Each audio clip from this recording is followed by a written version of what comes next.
प्रिय विद्यार्थियों, पहले वाले वीडियो में बीए पार्ट सेकंड पेपर में हमने देखा था यूनिवर्सलाइजेशन, सार्वभौमिकरण। उसके ठीक विपरीत नेक्स्ट टॉपिक है स्थानीयकरण। ये दोनों अवधारणाएं, सार्वभौमिकरण और स्थानीयकरण, भारत में होने वाले सामाजिक सांस्कृतिक परिवर्तनों के संदर्भ में दी गई हैं। स्थानीयकरण यानी प्रोक्लाइजेशंस, मॉरिस ओपलर ने स्थानीयकरण की प्रक्रिया का उल्लेख सर्वप्रथम किया था। उसके बाद मैकिम मैरियट ने इसका प्रयोग ओपलर से थोड़े अलग भिन्न अर्थों में किया। अंग्रेजी का शब्द पैरोचियल का सामान्य अर्थ संकीर्णता होता है। संकीर्णता अथवा देहातीकरण, स्थानीयकरण, प्रोक्लाइजेशंस। इस अर्थ में कोई भी प्रक्रिया जो संकीर्णता की भावना पैदा करती है अथवा समूह एवं व्यवहार में ग्रामीण विशेषताओं को बढ़ावा देती है, ऐसी प्रक्रिया स्थानीयकरण कहलाती है। फिर से सुनना इसको। कोई भी ऐसी प्रक्रिया जो संकीर्णता की भावना पैदा करे अथवा समूह और व्यवहार में ग्रामीण विशेषताओं को बढ़ावा दे, देहाती विशेषताएं। इसलिए स्थानीयकरण का दूसरा नाम देहातीकरण भी है ना। तो इस सार्वभौमिकरण का विपरीत है। जब लघु परंपराएं और व्यर्थ परंपराओं की चर्चा इसमें हम कर रहे हैं, उसी कड़ी में आगे हैं सार्वभौमिकरण और स्थानीयकरण। तो सार्वभौमिकरण पिछले वीडियो में हमने समझा है, ये प्रक्रिया सार्वभौमिकरण की उलट है, विपरीत है। मैरिट इस प्रक्रिया का प्रयोग दीर्घ परंपरा के तत्वों का लघु परंपरा के साथ जुड़ने के संदर्भ में करते हैं। मैकिम मैरिट लिखते हैं, जब दीर्घ परंपरा के सांस्कृतिक तत्वों की गति नीचे की ओर होती है और इस दौरान उनका मूल स्वरूप परिवर्तित हो जाता है और वे लघु परंपरा के सुगठित भाग बन जाते हैं, तो इस प्रक्रिया को स्थानीयकरण कहते हैं। मैकिम मैरियट ने परिभाषा दी है स्थानीयकरण की, जब वृत्त परंपरा अर्थात ग्रेट ट्रेडिशन जो है सांस्कृतिक तत्वों की गति नीचे की तरफ जाती है। सार्वभौमिकरण में क्या था, हमने देखा था, सार्वभौमिकरण में जो है लघु परंपराएं ऊपर की तरफ जाती हैं और यहाँ दीर्घ परंपराएं नीचे की तरफ आती हैं और उस दौरान उनका मूल स्वरूप परिवर्तित हो जाता है, जबकि उसमें सार्वभौमिकरण में मूल स्वरूप परिवर्तित नहीं होता था और लघु परंपरा के भाग बन जाते हैं, धीरे धीरे नीचे की तरफ आते आते। तो ये एक प्रकार का स्थानीयकरण है अथवा देहातीकरण है। मैकिम मैरिट ने गोवर्धन पूजा और नौरता के उदाहरणों के द्वारा स्थानीयकरण की प्रक्रिया को समझाने की कोशिश की है। स्थानीयकरण स्थान को सीमित करने की, बोधगम्यता के क्षेत्र को संकुचित करने की, साहित्यिक स्वरूप को वंचित करने की, कम व्यवस्थित और कम विचारपूर्ण आयामों में घटित होने की प्रक्रिया है। यानी जो व्यवस्थित है उससे कम व्यवस्थित होने की तरफ, बोधगम्यता जो अंडरस्टैंडिंग है उसको संकुचित करने की तरफ, और असीमित को सीमित करने की प्रक्रिया है। यह प्रक्रिया भारतीय देशी सभ्यता के अंतर्गत लघु समुदायों के रचनात्मक कार्य की विशेषता का निर्माण करते हैं। लघु समुदाय, कृषक समुदाय, जो पीजेंट्री का हम अध्ययन कर रहे हैं रूरल सोशोलॉजी में, तो उसमें यहाँ पर जो दीर्घ परंपराएं हैं, लिटिल ट्रेडिशंस हैं, वो नीचे की तरफ गमन करती हुई जाती हुई परिवर्तन की प्रक्रिया के दौरान नीचे की तरफ जाती है और जाकर के लघु परंपरा का रूप ग्रहण कर लेती है। कम व्यवस्था, असीमित से सीमित, है ना, बोधगम्यता से संकुचित, साहित्यिक स्वरूप को वंचित करना, जो सिस्टमेटाइज तरीका है उसको असिस्टम की तरफ, अनसिस्टम अर्थात जो है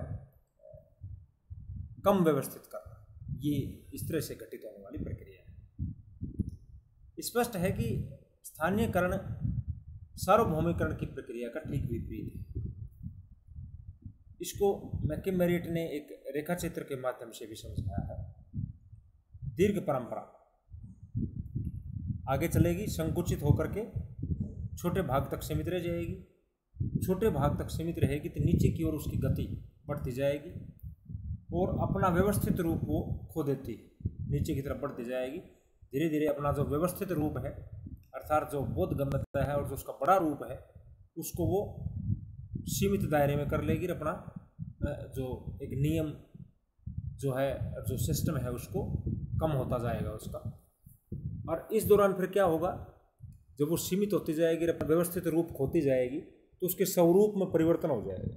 जो दीर्घ परंपरा है, जो परिवर्तन की रास्ते के दौरान गतिमान अवधारणा होती है, समाज में सांस्कृतिक सामाजिक परिवर्तन की प्रक्रियाएं चलती रहती हैं, तो उस दौरान वो कम व्यवस्थित हो जाएगी, नीचे की तरफ जाएगी, तो अपने मूल स्वरूप में परिवर्तन ले आती है दीर्घ परंपरा। और फिर क्या बन जाती है वो उस सीमित दायरे की, सीमित छोटे क्षेत्र की, अशिक्षित क्षेत्र की, देहात की या कृषक समाज की लघु परंपरा बन जाती है। लिटिल ट्रेडिशंस लघु परंपरा का अंग बन जाता है, या लघु परंपरा का कोई ना कोई स्वरूप ग्रहण कर लेती है। अर्थात मोटे रूप में हम कह सकते हैं कि दीर्घ परंपरा के स्वरूप में परिवर्तन आ जाता है और वह लिटिल ट्रेडिशंस का अंग बन जाती है, या लिटिल ट्रेडिशंस का स्वरूप ग्रहण कर लेती है, या लघु परंपरा अस्तित्व में आ जाती है। इसी को मैकिम मेरिट ने स्थानीयकरण कहा है, लोकलाइजेशन। स्थानीयकरण की प्रमुख विशेषताएं कौन कौन सी होती हैं?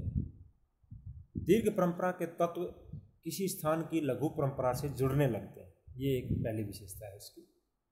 दूसरी, स्थानीयकरण की प्रक्रिया लघु समुदायों की रचनात्मक शक्ति को प्रकट करती है। छोटे समुदाय, ग्रामीण समुदाय, देहात, कृषक समाज, पीजेंट्री जिसको बोलते हैं। नंबर 3, इसमें दीर्घ परंपराओं का रूप परिवर्तित हो जाता है। और नंबर 4, दीर्घ अथवा व्यर्थ परंपराओं में होने वाले परिवर्तन को बुद्धि तथा तर्क के द्वारा स्पष्ट नहीं किया जा सकता। और नंबर 5 है, इसमें दीर्घ परंपरा का साहित्यिक स्वरूप समाप्त हो जाता है। जो ऊपर रेखा चित्र के माध्यम से मैकिम मेरिट ने समझाया, उनको पॉइंट्स के अंदर लिखना है कि विशेषताएं कौन कौन सी हैं, प्रमुख विशेषताएं। अब मैकिम मेरिट ने अपनी इस अवधारणा में स्थानीयकरण के 2 उदाहरण दिए हैं। किशनगढ़ी में उन्होंने फील्ड वर्क किया था, क्षेत्रीय कार्य। ये उल्लेखनीय है कि पिछले वीडियो में भी सार्वभौमिकरण में भी उसमें 2 उदाहरण उन्होंने किशनगढ़ी गांव से ही दिए थे। तो किशनगढ़ी गांव में आपने क्षेत्रीय कार्य किया, तो स्थानीयकरण की प्रक्रिया को समझाने के लिए 2 उदाहरण दिए, गोवर्धन पर्व और नवदुर्गा या नवरात्र, जिसको हम देसी लैंग्वेज में नौरता बोलते हैं। लघु और वर्ध परंपरा के बीच होने वाली आदान प्रदान से मिल्टन सिंगर काफ़ी प्रभावित थे और वे सांस्कृतिक माध्यम से सर्वाधिक प्रभावित हुए। रेडफील्ड ने बताया कि ऐसा प्रतीत होता है कि भारत में परंपरा की संरचना बहुत जटिल होती है और इसके अनेक प्रकार के विशेषज्ञ वृत्त परंपरा का, लघु परंपरा को हस्तांतरण करते रहते हैं। तो मैकिम मेरिट ने जो गोवर्धन पूजा में या नवरात्रा में जो बताया है, गोवर्धन पर्व जो है पहले कुलीन लोगों का पर्व मानते थे और बड़े जगह पर मनाया जाता था, है ना। उसको फिर छोटे रूप के अंदर गांव देहात तक भी अपन देखते हैं। दिवाली की पूजा के अगले दिन गोवर्धन पूजा होती है और फिर ये घर घर में पहुंच गई। और गांव के अंदर जो है कृषक समाज के अंदर जैसे गाय के गोबर से ढेर बना करके और वो प्रतीकात्मक रूप से गोवर्धन पर्वत बनाते हैं, उसकी पूजा करते हैं। गोवर्धन पर्व जो है ये महाभारत में भी प्रसंग है, भगवान कृष्ण से भी इसका दृष्टांत जुड़ा हुआ है, जिन्होंने अपनी उंगली पर गोवर्धन पर्वत को उठाया था। प्रकृति की पूजा जो है एक तरह से संदेश दिया था उन्होंने।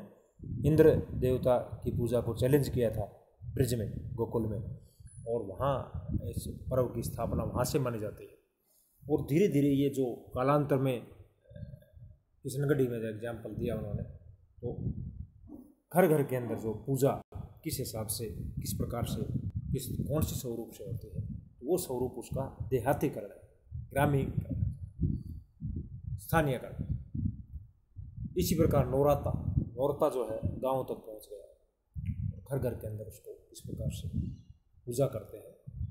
तो एक ग्रेट ट्रेडिशन से धीरे धीरे नीचे की तरफ आते आते ग्रामीण समाजों में, कृषक समाजों में, सरल समाजों में भी वो कुछ स्वरूप में परिवर्तन होकर के नीचे तक जाते हैं। तो मूल जो दीर्घ परंपरा है, ग्रेट ट्रेडिशन है, वो अपना स्वरूप खो देती है और एक नई लिटिल ट्रेडिशंस का वो रूप ग्रहण कर लेती है कुछ संशोधनों के साथ। सार्वभौमिकरण और स्थानीयकरण में क्या अंतर है, ये भी एक क्वेश्चन का हिस्सा बन जाता है, कई बार पूछा जाता है। तो जब हम पिछले वीडियो में सार्वभौमिकरण को समझ चुके हैं और इसमें हमने स्थानीयकरण को समझ लिया है, तो दोनों प्रक्रियाओं में अंतर आराम से स्पष्ट हो जाता है इजीली। सार्वभौमिकरण में जो है पहला अंतर तो सार्वभौमिकरण और स्थानीयकरण में ये मिलेगा कि सार्वभौमिकरण की प्रक्रिया में जो लघु परंपराएं हैं अर्थात लिटिल ट्रेडिशन हैं, वो ऊपर की ओर विकसित होते हैं, अपवार्ड। और स्थानीयकरण में ठीक इसके विपरीत ग्रेट ट्रेडिशन जो है उसके तत्व, उसके एलिमेंट जो है नीचे अर्थात देहात की तरफ गमन करते हैं। दूसरा अंतर इनके अंदर मिलेगा, सार्वभौमिकरण की प्रक्रिया के अंतर्गत परंपराओं का जो प्रभाव क्षेत्र है वो विकसित और विस्तृत होता है। दूसरी तरफ स्थानीयकरण की प्रक्रिया के अंतर्गत परंपराओं का जो क्षेत्र है वो संकीर्ण और संकुचित होता है, छोटा होता है, तभी इसका नाम स्थानीयकरण है।